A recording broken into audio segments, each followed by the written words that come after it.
بحب أصلي على النبي بصيغة اللهم صل على كاشف الغمة صلى الله عليه وسلم، بس سمعت إنه حرام نقول كده. هل فعلا ده حرام مع إني برددها بالآلاف وحاسة ببركتها وفتوحاتها؟ طبعا ما توقفيهاش، لأن سيدنا محمد كاشف الغمة.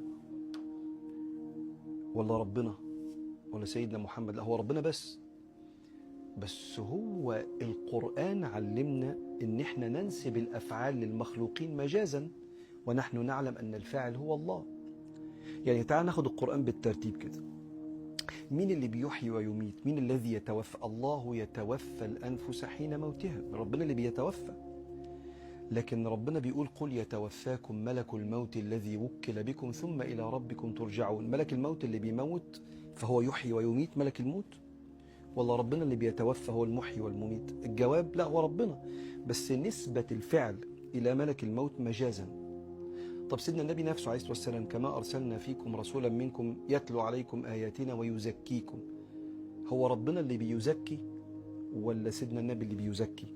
ربنا بيقول في سورة النور ولولا فضل الله عليكم ورحمته ما زكى منكم من أحد ولكن الله يزكي من يشاء.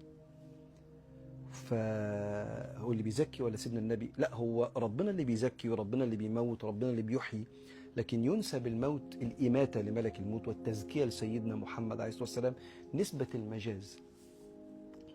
وبالتالي ده وإذا حضر القسمة أولو القربى فارزقوهم منه واكسوهم وقولوا لهم قولا معروفا. ارزقوهم، هو أنا هبقى رزاق؟ أيوة يا سيدي، مرزقوهم يعني أعطوهم. فنسبة الرزق سورة النساء، فنسبة الرزق للمخلوقين، مش إن أنا الرزاق، أنا يعني دوقوهم من خير ربنا، وزعوا عليهم يعني. وبالتالي سيدنا محمد كاشف الغمة طبعا بالله، ما هو مفيش حد في الكون بيعمل حاجة إلا الله.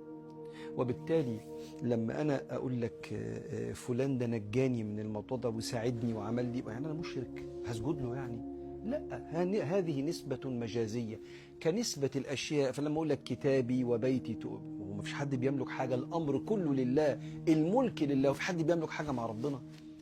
وبالتالي يا صديقتي الكلام اللي بيتقال ده من خوف بعض المخلصين من الشرك، خوف بعض المخلصين، لكن ده كلام مش حلو.